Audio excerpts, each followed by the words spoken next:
தந்தை, மகன், தூய ஆவியின் பெயராலே ஆமென். அமைதிக்குரிய வழியை நீ அறிந்திருக்கக் கூடாதா? லூக்கா எழுதிய தூய நற்செய்தியிலிருந்து வாசகம். அதிகாரம் 19, இறை வசனங்கள் 41 முதல் 44 முடிய. அக்காலத்தில் இயேசு எருசலேம் நகரை நெருங்கி வந்ததும் கோவிலை பார்த்து அழுதார். இந்த நாளிலாவது அமைதிக்குரிய வழியை நீ அறிந்திருக்கக் கூடாதா? ஆனால் இப்பொழுது அது உன் கண்களுக்கு மறைக்கப்பட்டுள்ளது.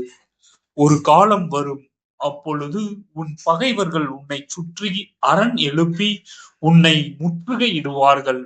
உன்னையும் உன்னிடத்திலும் உள்ள உன் மக்களையும் எப்பக்கத்திலிருந்து நெருங்கி அழித்து உன்னை தரைமட்டமாக்குவார்கள். மேலும் உன்னிடம் கற்கள் ஒன்றின் மீது ஒன்று இராதபடி செய்வார்கள். ஏனெனில் கடவுள் உன்னை தேடி வந்த காலத்தை நீ அறிந்து கொள்ளவில்லை என்றார்.